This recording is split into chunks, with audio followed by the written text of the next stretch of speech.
Seeja டாக்ஸ்ல Tamil podcast உங்களை இந்த ஆழமான விவாதத்துக்கு வரவேற்கிறது. வீட்டிலிருந்தபடியே வரிச்சட்ட வழக்குகளை கேட்டு மகிழுங்கள். ஜிஎஸ்டி சட்ட அறிவை மேம்படுத்த சீஜா தமிழ் பாட்காஸ்டை தவறாமல் கேளுங்கள். எங்களுடன் இணைந்திருக்க தொடர்பு கொள்ள வேண்டிய எண் 9964886879. கம்ப்யூட்டர்ல நாம பண்ற ஒரு சின்ன ஒரு கிளிக் தப்பு எப்படி பல கோடி ரூபாய் பிரச்சனையா மாறும்னு நீங்க யோசிச்சிருக்கீங்களா? இன்னைக்கு நம்ம கையில இருக்கிற high court for the state of தெலங்கானாவோட ஒரு முக்கியமான ஜிஎஸ்டி ஜட்ஜ்மெண்ட் அத பத்தி தான் பேசுது. ஆமா, ஆக்சுவலி இது ரொம்ப இன்ட்ரெஸ்டிங்கான கேஸ். ஒரு ஃப்ளீட் டிரான்ஸ்போர்ட் கம்பெனி அவங்க சிஸ்டம்ல சின்னதா ஒரு மேப்பிங் எரர் பண்ணிட்டாங்க. அதாவது தெலங்கானாக்குள்ளேயே நடந்த ஒரு இன்ட்ராஸ்டேட் சப்ளைய தப்பா ஆந்திராக்கான இன்டர்ஸ்டேட் சப்ளைன்னு மேப் பண்ணிட்டாங்க. ஓ வெயிட், அப்ப ஸ்டேட் உள்ள நடந்த பிசினஸ் பக்கத்து ஸ்டேட்டுக்கு நடந்ததா தப்பா என்ட்ரி போட்டாங்க. எக்ஸாக்ட்லி. அதனால என்ன ஆச்சுன்னா, அவங்க கட்ட வேண்டிய சிஜிஎஸ்டி அப்புறம் எஸ்ஜிஎஸ்டிக்கு பதிலா மொத்தமா ஐஜிஎஸ்டியை பே பண்ணிட்டாங்க. அதுவும் சின்ன அமௌண்ட் இல்ல, சுமார் ஒரு 5.99 கோடி ரூபாய். 5.98 கோடியா? Oh my God. இப்போ இதுக்கு டாக்ஸ் அத்தாரிட்டிஸ் என்ன ஆக்ஷன் எடுத்தாங்க? அத்தாரிட்டிஸ் நீங்க சிஜிஎஸ்டி அப்புறம் எஸ்ஜிஎஸ்டி கட்டலன்னு சொல்லி ஒரு ஷோகாஸ் நோட்டீஸ் அனுப்புறாங்க.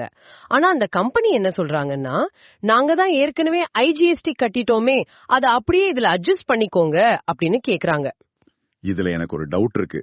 இப்போ நீங்க ஒரு பிசினஸ் நடத்துறீங்கன்னு வச்சுக்கோங்க. கவர்மெண்ட் அக்கவுண்ட்டுக்கு தானே பணம் போயிருக்கு. ஒரு ஹெட்ல இருந்து இன்னொரு ஹெட்டுக்கு பணத்தை மாத்திக்க வேண்டியது தானே. டாக்ஸ் டிபார்ட்மெண்ட் ஏன் இது இவ்ளோ காம்ப்ளிகேட் பண்றாங்க?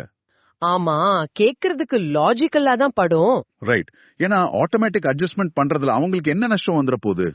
பாக்குறதுக்கு இது சிம்பிளான லாஜிக் மாதிரி தான் தெரியும். ஆனா நீங்க பேக்ரவுண்ட கவனிச்சீங்கன்னா சட்டம் ஏன் இவ்ளோ ஸ்ட்ரிக்டா இருக்குன்னு புரியும். இப்போ ஐஜிஎஸ்டின்னு கட்டும்போது அந்த தொகையில பாதி, அதாவது 50% சென்ட்ரல் கவர்மெண்ட்டுக்கும் மீதி 50% டெஸ்டினேஷன் ஸ்டேட்டுக்கும் போகும். ஓ, அப்போ இதுல டெஸ்டினேஷன் ஸ்டேட் ஆந்திரான்னு ஆயிடுச்சா? கரெக்ட். இவங்க ஆந்திரான்னு தப்பா மேப் பண்ணதுனால தெலங்கானா ஸ்டேட்டுக்கு வர வேண்டிய அந்த பெரிய ரெவென்யூ கடுமையா பாதிக்கப்பட்டுச்சுல்ல. இதனால high court for the state of Telangana இந்த கேஸ்ல ரொம்ப தெளிவான ஒரு முடிவு எடுத்தாங்க. என்ன சொன்னாங்க? கோர்ட் ஏதாவது ரிலீஃப் கொடுத்தாங்களா இல்லையா? சுத்தமா கிடையாது. High court for the state of Telangana Jharkhand ஹைகோர்ட்டோட ஒரு பழைய தீர்ப்பை ரெஃபர் பண்ணி அந்த பெட்டிஷனர் கேட்ட ஆட்டோமேட்டிக் அட்ஜஸ்ட்மெண்ட் கோரிக்கையை டோட்டலா ரிஜெக்ட் பண்ணிட்டாங்க. What, really? அப்ப அந்த கம்பெனி டபுள் பேமெண்ட் பண்ணணுமா என்ன? ஆமா. கோர்ட்டோட ஃபைனல் ஆர்டர் என்னன்னா, அந்த நிறுவனம் முதல்ல ஷோகாஸ் நோட்டீஸ்ல மென்ஷன் பண்ணிருக்க அந்த சிஜிஎஸ்டி அப்புறம் எஸ்ஜிஎஸ்டி தொகையை ஒரு 2 மாசத்துக்குள்ள முழுசா பே பண்ணணும். ஓ, அப்ப முதல்ல சரியான வரியை கட்டணும். ஆனா அந்த ஆல்ரெடி தப்பா கட்டின 5.98 கோடி ரூபாய் ஐஜிஎஸ்டி என்ன ஆகுறது? அது அப்படியே பிளாக் ஆயிடுமா? அப்படி பிளாக் ஆகாது. சரியான வரிய முதல்ல கட்டினதுக்கு அப்புறம் அவங்க தப்பா கட்டின ஐஜிஎஸ்டிய திரும்ப வாங்குறதுக்கு ஐஜிஎஸ்டி ஆக்ட் செக்ஷன் 19(1)க்கு கீழே தனியா ஒரு ரீஃபண்ட் அப்ளிகேஷன் ஃபைல் பண்ணி கிளைம் பண்ணிக்கணும்னு சொல்லிட்டாங்க. இது நிஜமாவே ஒரு பெரிய லேர்னிங் தான். ஏன்னா நமக்கு தர்க்க ரீதியா பார்த்தா இந்த அட்ஜஸ்ட்மெண்ட் சரின்னு தோணும். ஆனா கவர்மெண்ட் ப்ராசஸ் அப்புறம் சட்டம்னு வரும்போது எந்த அளவுக்கு ஸ்ட்ரிக்டா இருக்காங்கன்னு இதுல இருந்து தெரியுது.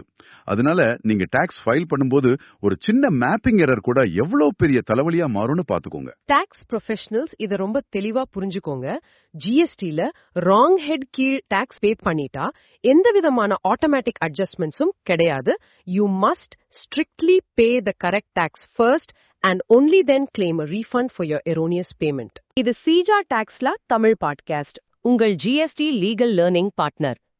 ஜிஎஸ்டி சட்டம் பேசும் உங்கள் தோழன். எங்களுடன் இணைந்திருக்க தொடர்பு கொள்ள வேண்டிய எண் 9964886879.